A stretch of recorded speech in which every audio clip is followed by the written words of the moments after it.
Good morning. Guys, thank you for that warm greeting. You need a warm greeting on a Sunday morning. You need a warm greeting pretty much every day. As a principal now, when I greet my students in the hall, I'm giving them high fives, but they don't realize how much that means to me to receive from them that same greeting. So yes, thank you. I've had the topic of time on my mind for a while. So last time I think I was up here, I talked about time and our seasons, the seasons of life that God calls us into, and then using our time appropriately for the season that God has placed us in. Guys, I've been on the topic of time because God is working on me in that area. And so that comes up again today. Yesterday, we had a funeral here for Brittany Delaney. And anytime you're at a funeral, as you are speaking about the person who has passed, we're also thinking about ourselves, right? We're thinking about, how much time do I have? And am I using my time or my life in a way that matters, right? That tells a story that I want to be told when I'm gone. So as my father was giving the eulogy, and as we were sitting through the whole service, that's what I was reflecting on. And my dad kind of made this connection to what are the memories that we are sowing to leave behind. And that just got me thinking. And so from that, I have the topic of how we spend our time, or actually, as I'm titling this message, spending, saving, and investing. Spending, saving, and investing. When you think about spending, spending has this idea of, I want to spend money on something that I want to consume now. Right? So I may spend it on a meal, and then I'm going to eat that meal. There may be some leftovers, but I'll eat them shortly thereafter. They won't last too long. Right? You're not going to hold on to those leftovers for a couple of years. And then saving has this idea of putting money into a holding place for a time to be used and consumed for something soon. And then investing has this idea of putting our money into a use to achieve an increase later. I have other definitions also that I may use, but just as we open with that, I want to pray, and then we'll begin. Father, thank you so much, Lord, for the life that you have given us. I think there are some times for ourselves, and definitely in our world, for us to see life as something that we are purchasing, but really it is a gift that you have given. And in that gift, Lord, how we use it really affects, Lord, the life that we may continue to enjoy, either with you or apart from you. So, Lord, thank you for the gift of life that you have given us that we enjoy in this present moment. Lord, even while for different ones of us that present experience of life maybe have tinges of pain, tinges of joy. Lord, thank you for the gift of life, and show us then how to walk with that. What do we do with the one life that you've given us that passes moment by moment? Lord, teach us to hold it in such a way, Lord, that we invest it in your kingdom in a way that is glorifying to you, and Lord, that is the fullness of what you have placed us on this earth for and given us indeed this gift of life for. Help me, Lord, you know where I need you to speak this word into my own soul and into my own heart. Lord, I don't want to walk out from this message, Lord, the same. We want to be changed, Lord, because of what you are saying. So would you speak and help also to wrap this, Lord, to the point that when we walk out, Lord, we should take with us. In Jesus' name. And all God's people said? Amen. Recently, I was telling Abby about a game that we used to love playing on the computer growing up. I don't know about you guys, but we had some games that we loved to play, and we had old computers. So we had an old Mac. I can't even remember what number that it was, but it was one with the little floppy disk. and the screen was green and black. Anybody had one of those? Okay, I see a couple of folks who got to enjoy the pleasures of those devices. Well, on ours, we had this lemonade stand game. And it was one of our favorite ones to play as boys growing up. You set up, okay, how many players are in the game? And I, at that time, grew up with my 3 brothers, so we set 3 players. And Justin, who's a year and a half older than myself, and Ethan, who's like 5 years younger, were competing with one another. And how it goes, you just, okay, everybody starts off with the same amount of money. Maybe your parents give you $5. And you get to choose then how much of that you will spend on your lemonade mix, and whatever you need to spend maybe on cups. You set up your stand. It also tells you, hey, look, here's what the weather forecast is for this week. So at the beginning of the week in the game, you're making all these decisions based on the weather and based on the money that you have. And everybody starts off with the same amount. And then by the end of this first week, everybody sees how they did.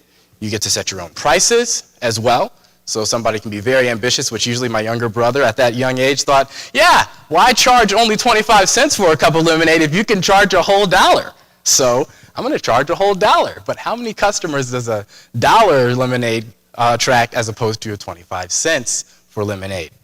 So then he quickly learned that that was not necessarily the best strategy. But over time, as you play the game and you reiterate after every single week, you're amassing money. Now that $5 has been turned into $30, $50. And I'm just going, oh man, I'm super rich. And if only this was in real life, Lord, this would be a blessing. And all of a sudden, like the choices in the game get bigger and bigger, right? You're looking at a week, you're seeing a forecast, and you're thinking, okay, what are my options here? You can set up more than one lemonade stand. Oh, I can take over a couple of corners, maybe even 3 or 4 corners. Okay. And then where do I post my signs? What signs do I purchase? How much does a sign cost? What's the cost benefit of buying more signs as opposed to buying more lemonade mix so that I can then make more lemonade and make more money? All kinds of decisions. And we're competing with one another and seeing, okay, is my strategy going to play out this time? And you put in all your options, and then the little sound plays, and then bring, like the next day comes up and it goes, here's what you did this week. Actually, yeah, the next week comes up. It was a fun game. And that game was not only fun, but it was also teaching us. It was teaching us the value of taking what you have and then figuring out what is the wisest use for it to make an increase later. Also, it was teaching us, hey, there's temporary focus with your money, and then there's a longer-term focus with your resources. It was a helpful game to play. And so I think my parents really enjoyed watching us play it, thinking they're having a whole lot of fun, but they're also hopefully drawing some economic lessons from this that they will apply hopefully in their future, which I think we were able to apply some of those. So with that in mind, though, money has and value has a very close grip on us. Right? We take our money very personally. And I want to think about this statement where we often say time is money. And different people may criticize that statement and go, time is not money. They're not equal, right? You can exchange money for time. Where can you buy time with money? You can't really. You can exchange time for money. I'll work this number of hours for this much money. But it doesn't go the other way, right? We can't put in money to get time. But I want to think about time being money in a different way, in the sense that time is something that we spend. It is a currency, and we get one chance to spend any given moment. And with that thought, we come into our first point, which is spending. Spending. So spending, as defined by Investopedia, consumer spending is the amount of money spent on consumption goods in an economy. So I'm going to stick with that thought. I like the idea behind that. So consumer spending is the amount of money I spend on consuming goods in an economy. So as I said earlier, I go to a restaurant and I spend some money, and then they give me some food and I consume that in the moment. I was watching an old video on YouTube where these guys were, it was at the time when credit cards were becoming much more common, and Burger King for the first time was allowing people to buy food with a credit card. And folks were there going, I think it's really sad that people should need to use a credit card to buy a burger. You know, this makes no sense. And also, how long is that going to take when they're going to have to call up New York and find out then is the money in the account and then get back to this is just a waste of time. I hope it doesn't take too much time when we are purchasing our food at Burger King. Interesting how controversial that was evidently at the time. But we spend to consume something in a moment. We can also spend on consuming something over a long period of time. Parents in the room, you may rent or buy a house, right? And so that money spent is for a place to live for an amount of time. We're consuming that good. Spending what I have now for something that I want now or presently. How does this relate to time? Spending time, and I want to start to think about, when I say time, I want you to also be thinking about life, because that's what time is, right? My life is measured in those times. So how does this idea of spending for consuming something now relate to time? Well, it made me think about a man named Samson. In Judges 14,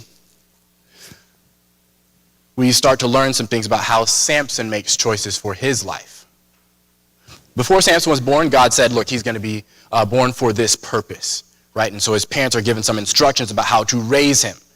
He has this Nazirite vow on him. But Samson has his own choices about what he does with his life. And in Judges 14, verses 1 through 3, it says this: Samson went down to Timnath and saw a woman in Timnath of the daughters of the Philistines. And he came up and told his father and his mother and said, I have seen a woman in Timnath of the daughters of the Philistines. Now, therefore, get her for me to wife. And look at his focus. He has his life and this time in his life, and he wants to spend it for something. There's something he wants from that moment. It says, then his father and his mother said unto him, is there never a woman among the daughters of thy brethren, or among all my people, that thou goest to take a wife of the uncircumcised Philistines? And listen to Samson's answer. It says, and Samson said unto his father, get her for me, for she pleaseth me well.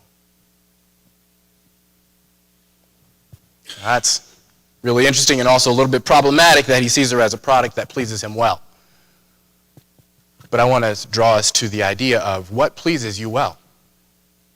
What attracts our eye? What attracts my attention with my time and with my life that I go, that's the thing that I want that pleases me well, that I want to consume now or presently. We are spending our lives for such things.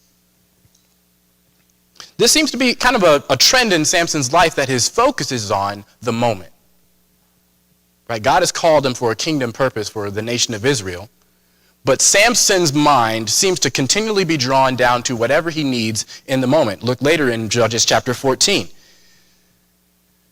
When his father does go down to get the woman, it says in verse 10, starting at verse 10, and Samson made there a feast, for so used the young men to do. So, about to get married, it's time to party and let everybody know, hey, this is a time of celebration.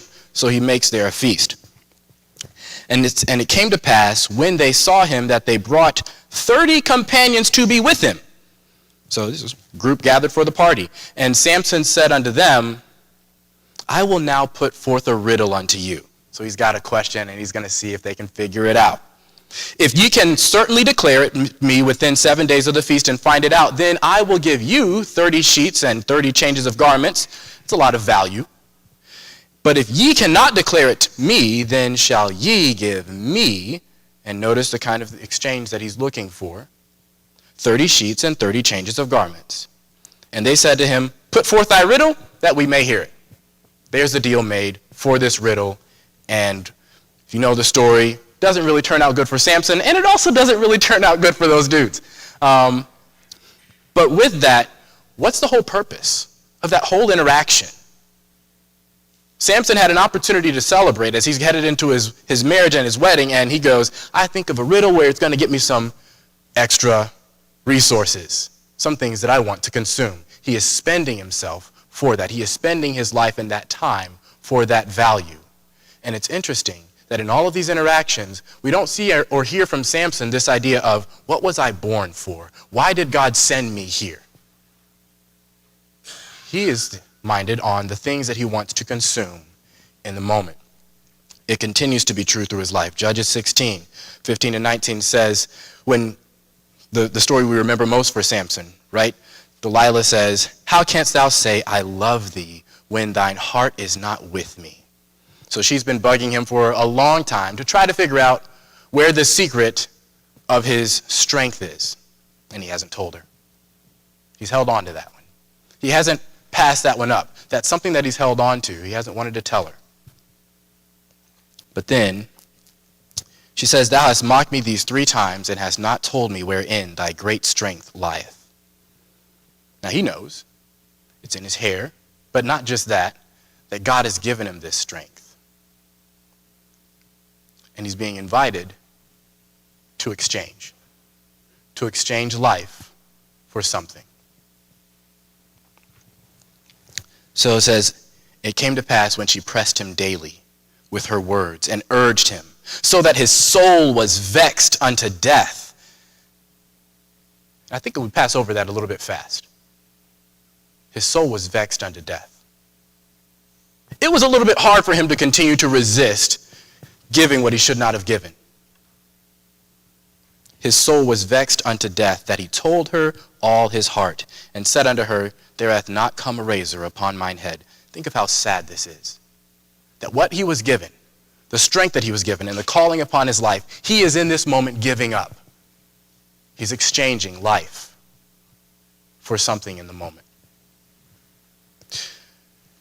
He says, there's not come a razor on mine head, for I have been a Nazarite unto God from my mother's womb. If I be shaven, then my strength will go from me, and I shall become weak and be like any other man. And when Delilah saw that he had told her all his heart, he's exchanged something of his heart. When we exchange our time, and when we exchange our value, and when we exchange our life, we are giving something of our heart. And I think this is also why the Bible says to guard our hearts with diligence. She sent and called for the lords of the Philistines, saying, come up this once, for he hath showed me all his heart. She sent and called for the lords of the Philistines, saying, come up. Oh, yeah, I'm repeating that again. Then the lords of the Philistines came up unto her and brought money in their hand. And she made him sleep upon her knees. And she called for a man, and she caused him to shave off the 7 locks of his head. And she began to afflict him, and his strength went from him. What a sad exchange. But it's a trend for him of sacrificing something. And I have to say, and admit for myself, it can be a trend for me to sacrifice something for not good value, to sacrifice portions of my life, to sacrifice what God has given into me to hold on to or to invest, and I'm sacrificing it for something to be consumed in a moment. It's not just Samson. It makes me think about Esau. Genesis 25. We know the story.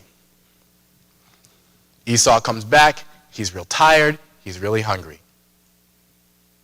And in a moment, the things that he was given, the birthright that he was given, the covenant going with that birthright, the inheritance of a kingdom that God had promised to his father and to his father's father. In a moment of hunger, this is what he says. He says, behold, I am at the point to die. And what profit shall this birthright do to me? And before we judge him too quickly, what's the birthright that we have been given? Have we been given a birthright and a covenant from our God? And is it valuable?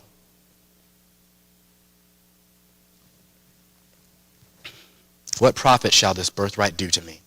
And Jacob said, swear to me this day. And he sware unto him. And he sold him his birthright unto Jacob. Then Jacob gave Esau bread and pottage of lentils.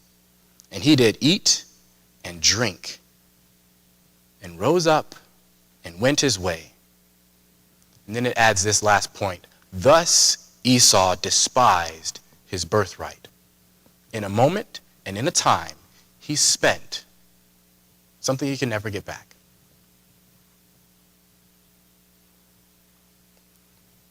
That's really sad. But like Samson and Esau, are we tempted to spend our life on consumables? There are times where we're hungry. There are times where we are tired. There are times where we are oppressed, kind of as Samson was, just nagged at and nagged at and nagged at. There are times where we sit in need. Esau was hungry. And in those moments, we are offered choices. And we can spend our life on something to be consumed in a moment or in a present time.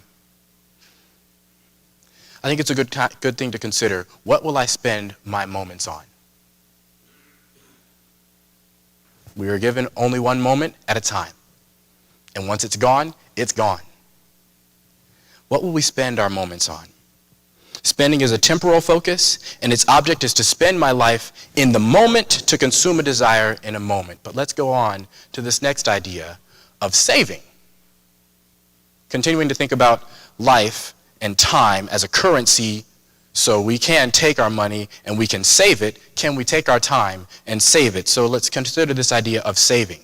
Again, according to Investopedia, people save money for both purchases and in case of emergencies.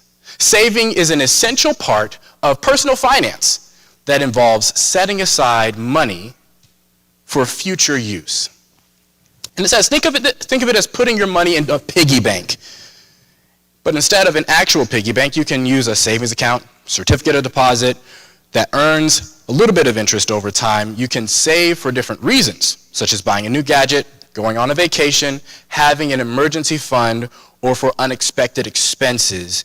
Saving is an excellent way to meet short-term financial goals.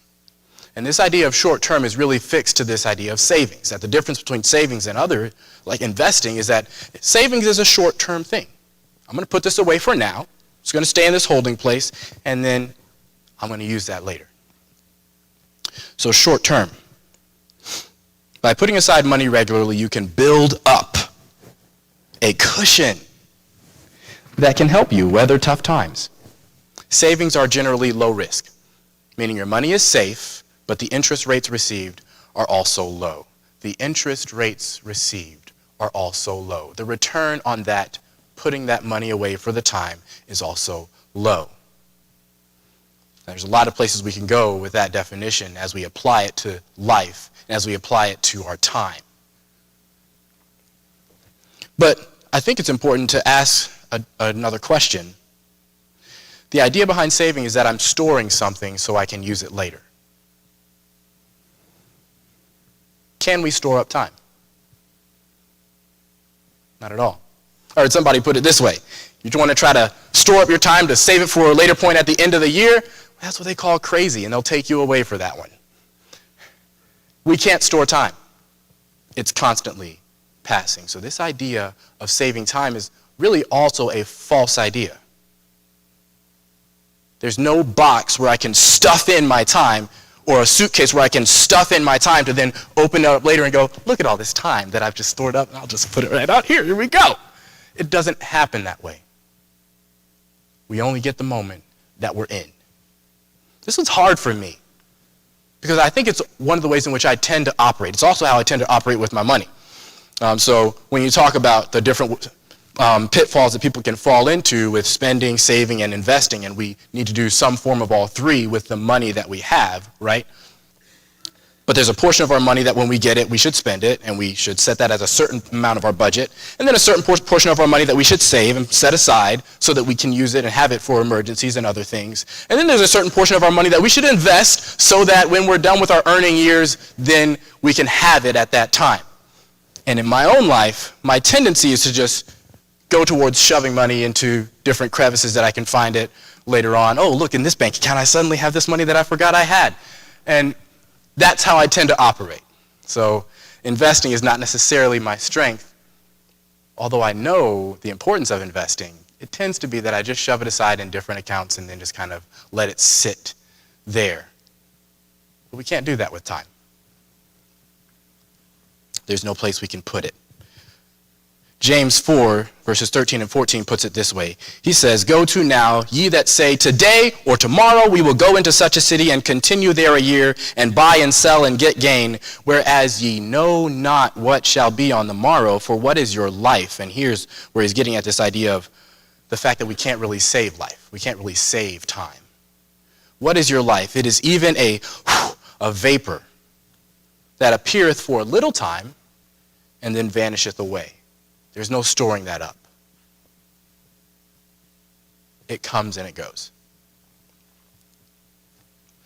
So then what do we mean when we say that we're saving time?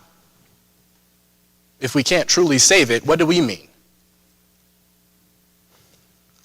I think that a part of what we mean is that we don't want to spend more time or more life on something that we would prefer not to spend it on.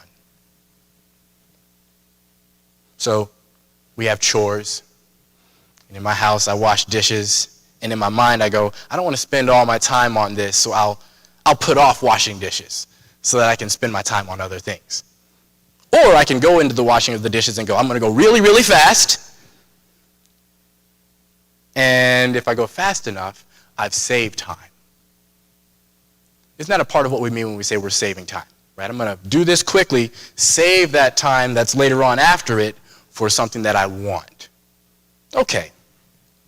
But again, with that, I think that fits in with the definition of saving as for short-term purposes. I'm going to squeeze this into this amount of time. I'm going to wash dishes in 10 minutes as opposed to half an hour if you're Kelvin Todd, so that I can have those other 20 minutes for whatever else I want to do with those 20 minutes. Or I'm going to press my 40-hour work week where I'm paid a salary and I could take some of this work home. Well, I'm going to squeeze all this work that I need to do into that 8-hour day as much as possible so it doesn't spill over after my work time on the clock and present in the office, so that when I get home, I don't have to do that work at home. That sort of a thing. I want to press this activity that I would rather not spend my life on so that I can save the time that comes after. And that's wise. I think that's what we mean when we're talking about saving time. So then the question really also then draws us into, we're constantly spending even when we're saving time. There is nothing that we can do with time to hold on to it, so we will either spend it in the moment or we will invest it. But we're still spending it. It makes me also think about, will we spend it on heavenly things or on earthly things? You kind of probably knew that this was a part of where this was going. Matthew 6:19-34 started to stand out to me in a different way when I started to think about this idea of what we spend our life on. So let's turn there. Matthew 6, verse 19-34.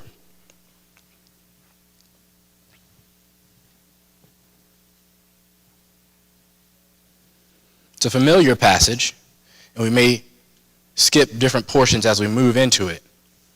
Matthew 6:19. Jesus is talking here. This is on his Sermon on the Mount. And he says this idea, thinking about life as value, thinking about life as currency, thinking about time as currency. Lay not up for yourselves treasures upon earth, where moth and rust doth corrupt. This would be the pitfall that Samson and Esau and that we fall into at times. Lay not up for yourselves treasures upon earth, where moth and rust doth corrupt, and where thieves break through and steal. But lay up for yourselves treasures where? In heaven, where neither moth nor rust doth corrupt, and where thieves do not break through nor steal. For where your treasure is, there will your heart be also. Continuing on down to verse 24, then he attaches this to this idea of no man can serve two masters. And here's how I began to think of this passage. I'll read it first and then I'll also just kind of share. He says, no man can serve two masters, for either he will hate the one and love the other, or else he will hold to the one and despise the other. You cannot serve God and mammon. And what's interesting to me there is he's assuming that we're always going to have a master.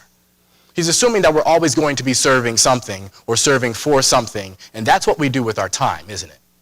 We're either serving for something here or we're serving for something eternal. I'm going to cling to one or the other. He says, therefore I say unto you, take no thought for your life, what ye shall eat, or what ye shall drink, nor yet for your body, what ye shall put on. Is not the life more? Isn't its value more?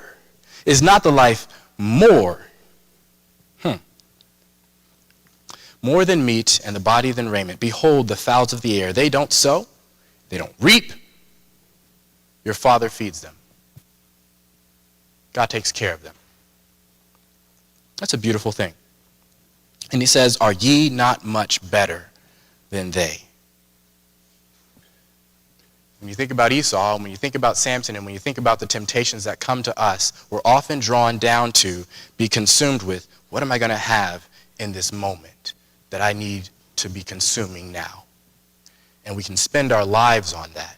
And what Jesus is saying is, stop taking thought and careful thought and this anxiety and this anxiousness for this. And he says, instead, I want you to start to pursue something else. He says, take therefore, verse 31, says, therefore take no thought, saying, what shall we eat, or what shall we drink, or wherewithal shall we be clothed? For after all these things do the Gentiles seek, for your heavenly Father knoweth that ye have need of all these things. But he gives us a different thing to seek. He says, but seek what? First, the kingdom of God and his righteousness. All these things. And all these things shall be added unto you. I think there's oftentimes a dismissal of Christ's call for us to seek the kingdom. And people go, well, if you keep doing that, you'll never have what you need here. But what Jesus has said is, if you seek first the kingdom, your Father knows what you have need of. That's taken care of. It fits into what he's doing in eternity. Let's say that again, because I don't want us to miss that. When we seek his kingdom, this stuff fits into what he is doing. It's not lost. It's not purposeless. But it isn't the point. The point is the kingdom. All of this should be for a higher purpose. So with that in mind, let's move to this idea of investing. So investing, according to Investopedia, is a way to grow your money, is a way to grow. A way to grow your money over time by putting it to work in financial instruments such as stocks, bonds, mutual funds, and other. You can put it into a business. Unlike saving, investing involves taking on some risk. Investing involves taking on some risk.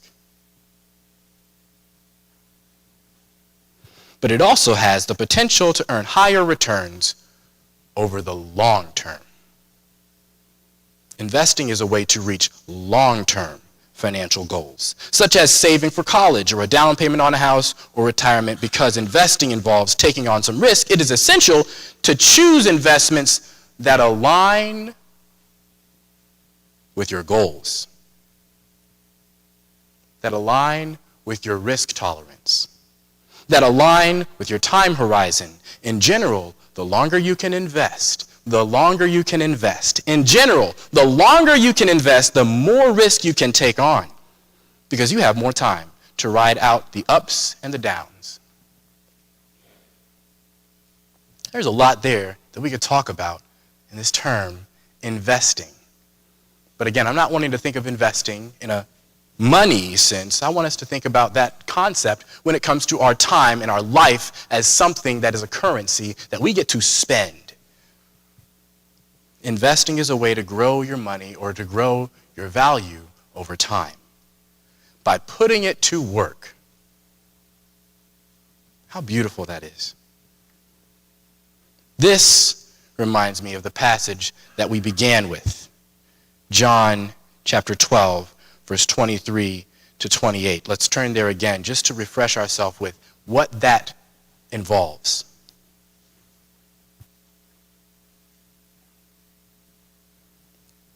So John chapter 12. Jesus says, and as he's approaching this time where he's going to go to the cross, he says, "The hour is come that the Son of Man should be glorified." He's about to be glorified. That's a good thing. That's a lot of value. But then what is he saying is going on in the moment, right? "Verily, verily, I say unto you, except a corn of wheat fall into the ground and die, it abides alone." This would be like taking your money and just doing what Kelvin Todd sometimes does and just let's shove it into different corners and crannies where I can find it later. It sits there, and it's the same money that I just crammed into whatever crevice or corner that was. It abides alone. It's not doing anything. We can do this with our life in a way that we cram it into corners here and there for ourselves, and it's not doing anything. He says it abides alone, but if it dies, what does it do? What does it do, everyone?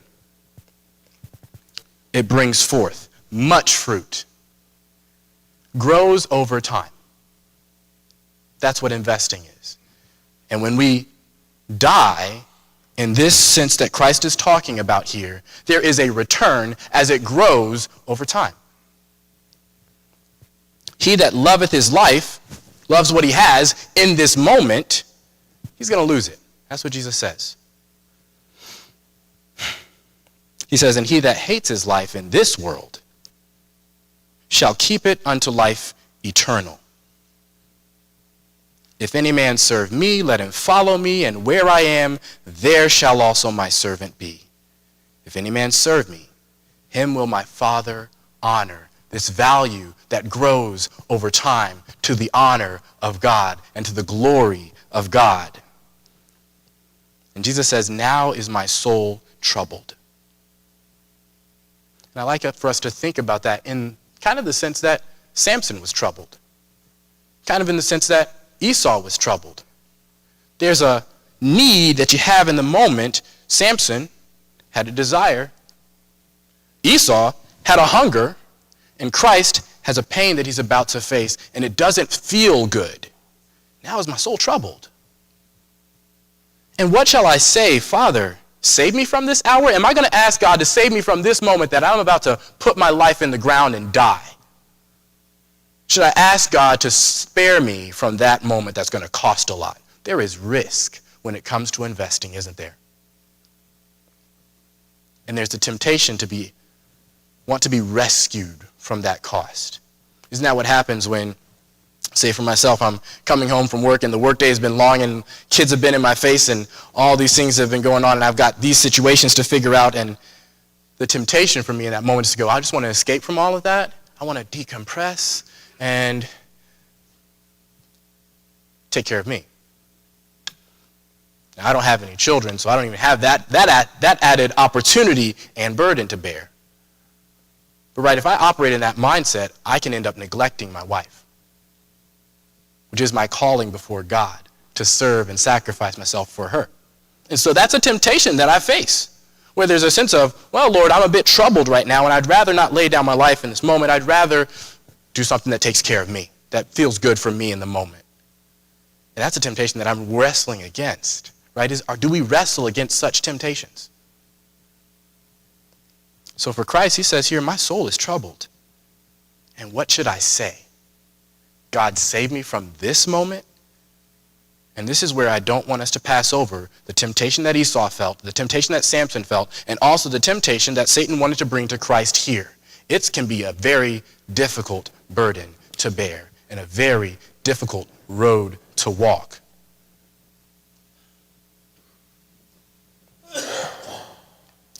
But Christ says, I'm not about to ask God to save me from this hour, but for this cause came I unto this hour. In other words, I was given this life for this moment.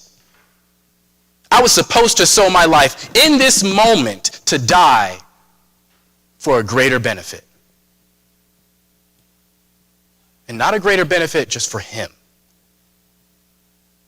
but for a greater benefit for many. Father, glorify thy name. Is God glorified as we lay ourselves down? Is God glorified as we invest ourselves for his kingdom?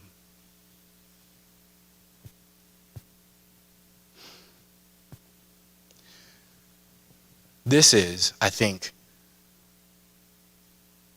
the point that God is drawing us to. This is what I was pondering as I was sitting there at the funeral and thinking about myself. What am I spending or investing my life on? Is there a value that should come from this? Or as my dad put it, what are the memories that I'm leaving behind that are really then going to bear fruit? What are those memories teaching others? What are they telling others? What is it also doing for the kingdom of God? There's a lot of ways that we can invest our life. I think about it in this way. Whenever we want to invest money, we usually need to set up what they call an investment account. And there's lots of different kinds of investment accounts. And there's a lot of things that we can put that money and value into as it goes to work to bring out value later. But we need an investment account to do it. Now, God gives us some that are just kind of natural on this earth. If I can invest my time and my life in the children that God has given me, that can go on after me. And that's a valuable thing. In the people that God has placed in my midst, that can go on after me. Earthly people, without all of us as earthly people, and people who don't even walk with God can have that exchange and invest for the future. But what has to happen is it's got to go beyond that to an eternal purpose if it's ever going to truly last.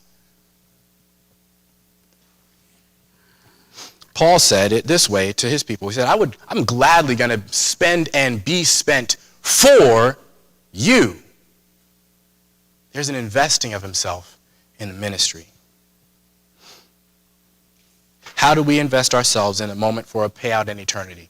One thing that I will say that God is challenging me on is that sometimes, because I operate in a savings mentality, when I'm in a moment where I don't know really what I should do, have you ever been in a moment where it's like, I don't really feel like I have a function at this time?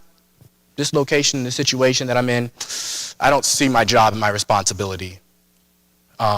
I can end up in moments like that sometimes, where I'd rather be somewhere else. But if God has placed me in that moment, that means that I have a purpose at that given time where I want to check out and I just want to maybe pull out my phone and just kind of veg for a little while because there's no purpose for me in this interaction.